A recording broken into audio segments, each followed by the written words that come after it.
fonction de sacrificateur qu'il va continuer à exercer au ciel. Ceci est en rapport avec la loi, la première loi du mouvement dans le récit biblique qui dit ceci: chaque personnage biblique, quand il retourne, change de rôle et de temps. Et c'est ce que nous avons trouvé. Maintenant, après ceci, après avoir amené sa main qui portait la lèpre jusqu'au niveau de son sein, Dieu a dit à Moïse de ramener maintenant sa main depuis son sein. Et c'est ce que nous allons vous voir.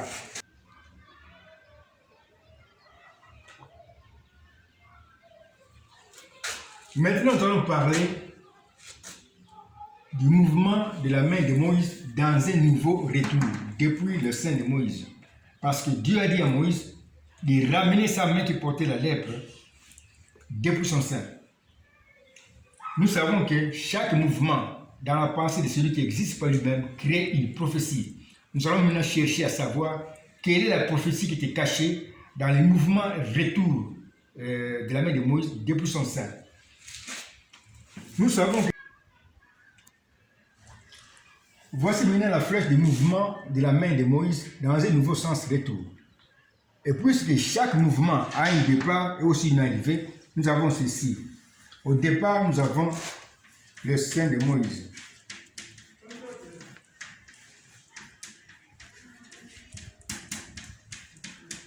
On nous dit que quand Moïse a retiré sa main depuis son sein, cette main est devenue maintenant sans lèpre. Alors, nous disons ceci: le mouvement de la main de Moïse est parti du sein de Moïse jusqu'à l'état de sans lèpre.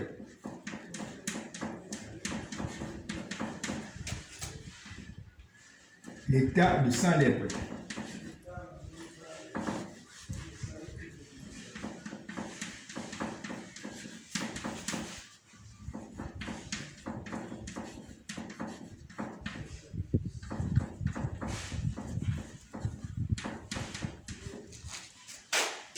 Voici notre flèche de mouvement qui a comme départ le sein de Moïse et comme arrivée l'état de sans lèpre. Bien, on peut aussi dire ceci: l'état d'être sans lèpre. Je peux dire ça, l'état d'être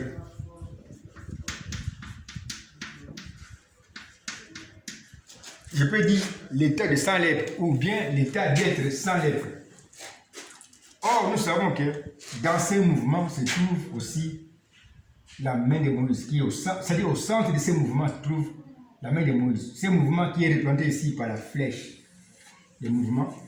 En son centre, nous avons la main de Moïse. Nous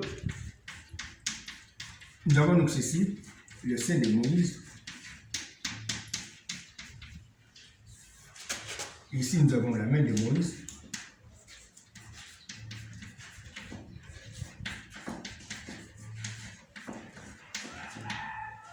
Et enfin, ça c'est entre parenthèses, parce que la main de Moïse est au centre de ce mouvement. Et enfin, nous avons ici l'état d'être sans lèpre.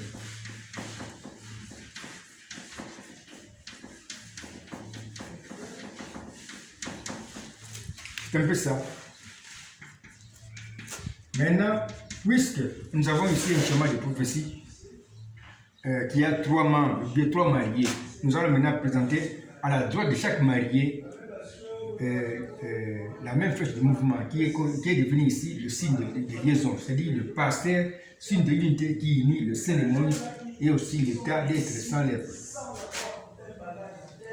Nous pouvons écrire.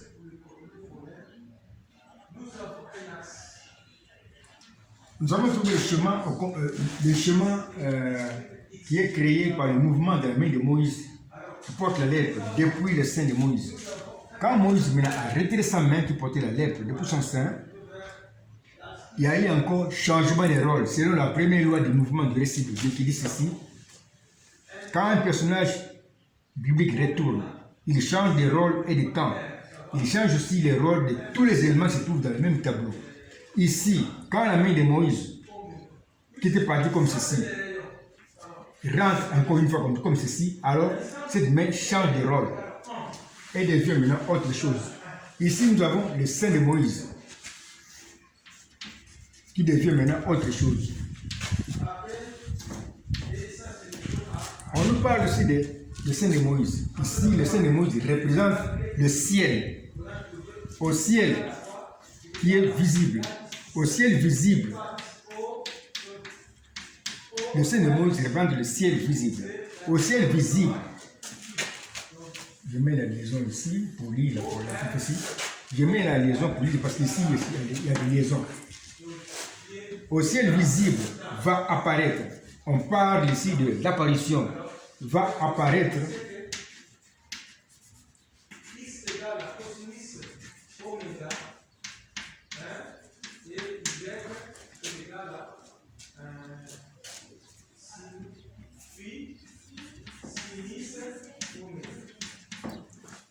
Christ.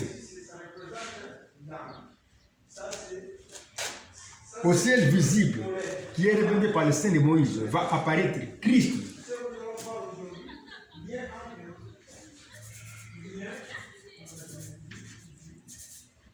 Mais qui sera comme la main de Moïse. Comme la main de Moïse.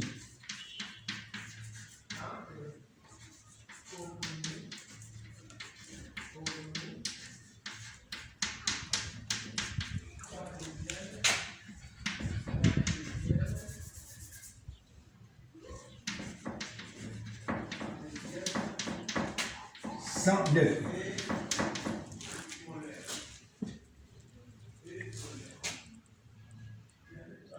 Je parle la prophétie.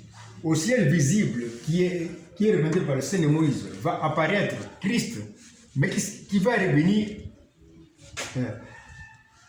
va apparaître, pardon, Christ, mais qui sera comme la main de Moïse, sans lèvres, c'est-à-dire sans péché.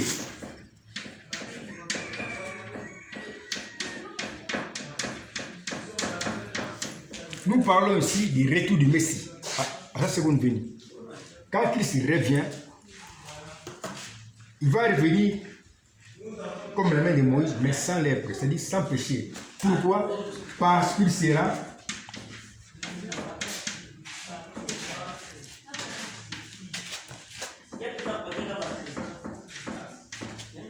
à sa seconde venue.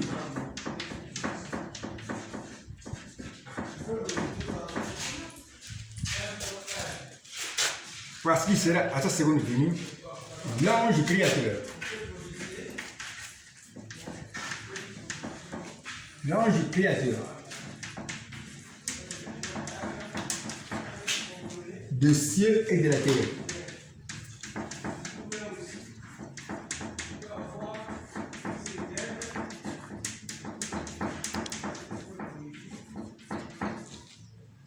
Qui va se reposer au septième jour. Il va se reposer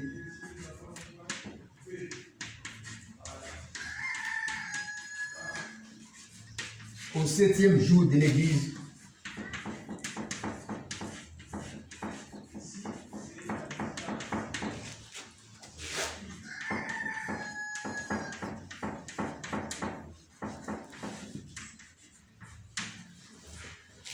Dans des hommes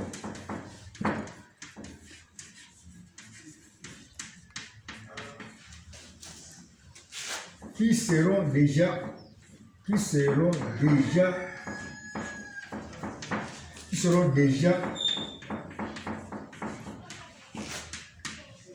au repos.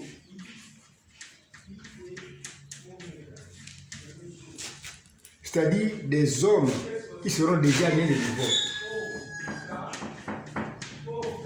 C'est-à-dire des hommes qui seront déjà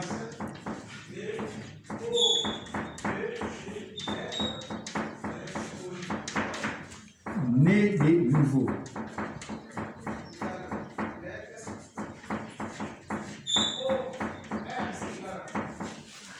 La prophétie continue parce que la pensée de Dieu est longue ici. Nous continuons. Avant de continuer, nous répondons d'abord la prophétie depuis le départ.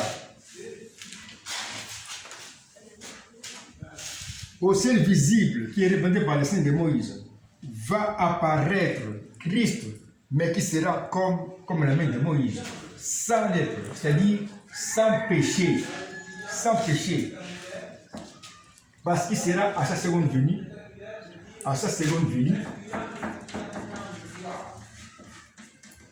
l'ange créateur des cieux et de la terre qui va se reposer au 7e jour de l'Église dans des hommes qui seront déjà au repos, c'est-à-dire des hommes qui seront déjà nés de nouveau. J'efface ici puis on continue la pensée.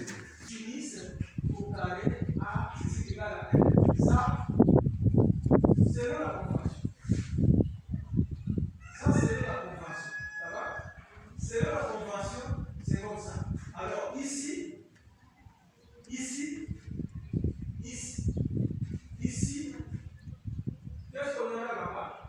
Or, ceci, si on additionner ceci avec cela, vous donne quoi?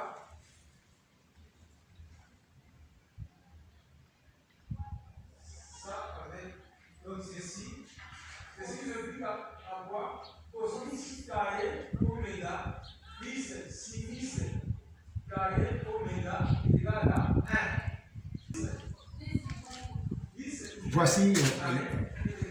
Voici la chose du de la prophétie. Quand Christ revient sans péché, c'est-à-dire sans péché, il revient comme la perfection. Il vient maintenant se reposer au 7e jour de l'Église dans des hommes, dans son peuple. Des hommes qui portent déjà la nouvelle naissance, des hommes qui sont déjà au repos. Des hommes, ces hommes nés de... C'est pourquoi je continue la pensée de la prophétie qui dit ceci. Ces hommes nés de nouveau seront les nouveaux trônes qui va porter Christ comme roi des rois. C'est-à-dire comme le roi, mais qui est assis dans des hommes qui sont aussi des rois. Pourquoi? Parce que chacun d'eux porte le Saint-Esprit comme sceau du royaume de Dieu. Le Saint-Esprit, c'est le sceau du royaume de Dieu. L'ange créateur ou le Logos sera dans ces hommes déjà au repos la perfection, la puissance de résurrection et de l'enlèvement qui enlève l'Église vers Jésus que nous attendons. Quand Christ revient dans sa seconde venue, il vient se reposer dans ces hommes qui sont déjà nés de nouveau. Selon la loi du sabbat, Dieu avait promis dans la loi du sabbat, nous verrons ceci plus tard quand nous allons parler de la loi du sabbat. Dieu avait promis dans la loi du sabbat qu'il va se reposer au 7e jour. Il s'agit ici du 7e jour de l'Église. Il vient maintenant en tant que la perfection pour rendre les hommes parfaits et clôturer alors les dossiers de la rédemption. Les dossiers qui consistaient maintenant à restituer tout ce que l'homme avait perdu. L'homme avait perdu par Adam la vie éternelle et aussi la perfection. Cette perfection, c'est Dieu lui-même qui s'est reposé dans Adam. C'est pourquoi quand Christ revient, lui qui est la perfection, il revient sans lèpre, il revient comme la perfection. Il vient maintenant se reposer dans des hommes qui sont déjà nés de nouveau. Il est dans ces hommes-là la puissance de résurrection. Il est dans ces hommes-là la puissance de l'enlèvement. Il est dans ces hommes-là un nouveau remplissage du Saint-Esprit. Ce qu'on appelle la dernière pluie du Saint-Esprit. Parce que c'est Dieu lui-même qui vient dans ces hommes. Ce sont les choses ici que le Seigneur m'avait enseignées depuis plusieurs années, en rapport avec en rapport avec la seconde venue. Mais nous ne sommes pas ici, nous ne voulons pas parler de la seconde venue. Nous voulons montrer ici la prophétie qui était cachée dans le mouvement prophétique de la main de Moïse qui portait la lèpre depuis son sein. Quand cette main de Moïse est revenue maintenant, cette main-là était sans lèpre. C'était seulement la prophétie qui annonce que le Messie à son retour sera sans lèpre, c'est-à-dire sera sans péché. Comme confirmation de ce que nous disons, allons voir ceci dans les épîtres de Paul, dans Hébreux 10. On va lire ça pour confirmer ce que nous avons trouvé ici dans la pensée de l'auteur de la Bible. Sans lèpre, c'est-à-dire sans péché. Voici ce que dit Paul.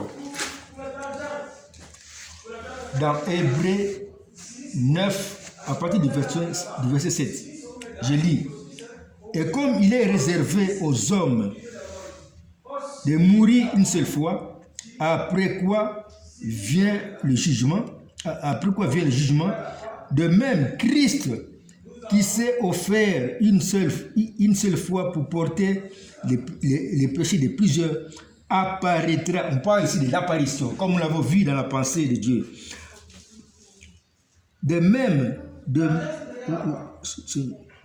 Christ qui s'est offert une seule fois pour porter le péché de plusieurs, apparaîtra sans péché. C'est ce qui est représenté ici dans le schéma par l'expression sans lèpre. Christ apparaîtra sans péché, c'est-à-dire il revient comme la perfection. Il apparaîtra sans péché une seconde fois à ceux qui l'attendent pour leur salut. Quand Christ revient dans sa seconde venue, il vient maintenant pour terminer le plan du salut. Parce que l'homme va être amené à la perfection. Un homme parfait est tout simplement un homme qui porte la perfection, c'est-à-dire un homme qui porte Dieu en lui, dans son état d'adulte, c'est-à-dire le Saint-Esprit dans l'état de maturité dans l'homme. Maintenant qu'il est question, nous avons parlé en réalité du mouvement de la main de Moïse. Ces mouvements de la main de Moïse nous a montré tout simplement le plan complet de la rédemption. Le plan que Dieu avait caché pour restituer tout ce que l'homme avait perdu. Dans ce plan, nous avons vu qu'il y avait 3 mouvements.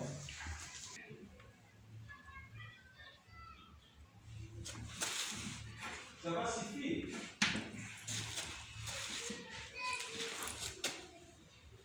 Nous avons vu dans l'étude de la main de Moïse 3 mouvements. Dans le premier mouvement de la main de Moïse, cette main a porté la lèpre. Ceci est en rapport avec la première venue du Messie que nous avons indiqué ici par 1. Christ, à sa première venue, sera Dieu qui sera dans la chair humaine, qui va porter la lèpre. Le péché qui donne la mort à son peuple, alors il va mourir à la place de son peuple. Après cela, après sa mort et sa résurrection, Christ va rentrer au ciel, invisible, avec la fonction de sacrificateur qu'il va continuer à exercer là-bas au ciel. Ensuite, nous avons ici le mouvement retour de la main de Moïse, mais qui revient sans lèpre. C'est une prophétie en rapport avec la seconde venue du Messie que nous avons ici indiquée par 2. Christ, à la seconde venue, il revient sans péché, c'est-à-dire il revient comme la perfection, qui est l'enseignant, le logos, qui vient se reposer dans des hommes qui sont déjà au repos. Parce qu'il avait promis qu'il va se reposer au 7e jour. Au 7e jour de l'Église, Christ revient se reposer dans des hommes. Il sera dans ces hommes-là qui sont déjà nés de nouveau, ces hommes-là qui ont déjà la nouvelle naissance, un nouveau remplissage du Saint-Esprit, ou bien la dernière pluie. Mais quelle dernière pluie? La dernière pluie qui est la puissance de l'enlèvement, qui va enlever l'Église vers l'homme Jésus que nous attendons, notre Seigneur. Il n'y a pas ici 2 seigneurs, mais c'est le même Seigneur qui s'est déployé. Nous avons vu ça dans les premières vidéos.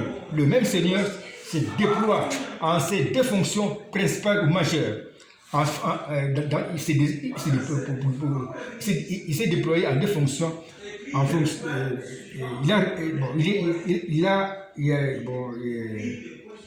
Il est revenu comme juge, comme l'ange de jugement, qui a laissé au ciel Christ, l'homme Jésus, comme sacrificateur. Ce sont là 2 fonctions principales parmi les 3 fonctions de Christ. Nous nous arrêtons ici. Nous avons un peu clarifié les choses pour montrer ce qu'il a dit. Ce n'est pas notre temps ici de parler de la seconde venue. Mais nous verrons clairement ces choses quand nous allons interpréter Jésus celui qui suit. Quand nous allons interpréter Jésus celui qui suit, le nom que Dieu a donné à Moïse, nous allons comprendre tout ceci qui nous parle de la première venue du Messie et aussi de la seconde venue du Messie. Christ, dans sa seconde venue, revient sans lèpre, sans péché, comme le dit Paul. Nous nous arrêtons ici. Que Dieu bénisse ceux qui ont compris ceci et qui vont partager cette vidéo aux autres. Un mot de prière pour terminer. Dieu bien-aimé, toi qui as la sagesse supérieure qui reste incomparable, combien je manque le mot pour te louer, pour te glorifier, toi qui es le Dieu vivant, Père bien-aimé, qui as su démontrer, Père bien-aimé, en quelques mots, Père bien-aimé, de foi, le projet que tu avais de mourir toi-même pour ton peuple. Oh, quelle grâce, non, que tu m'as accordé de connaître ces choses, Père bien-aimé, qui te glorifie. Tu as manifesté l'amour divin, Seigneur Jésus. Tu as fait penser à son peuple avant la création de ce monde. Venir mourir pour son peuple. Oh, quelle bénédiction pour son peuple, pour nous, Père bien-aimé. Sois béni, sois glorifié. Et béni ceux qui vont comprendre ceci, Père bien-aimé. Que Dieu, dans sa pensée, avant la création de ce monde, avait fait le projet de mourir lui-même pour son peuple, comme il a montré, comme il a démontré dans les 3 signes qu'il a donnés à Moïse. Sois loué, sois glorifié pour tout ce que tu feras encore pour nous. Alors que nous demandons tout ceci pour ta gloire. Au nom de Seigneur Jésus-Christ. Amen. On s'arrête ici.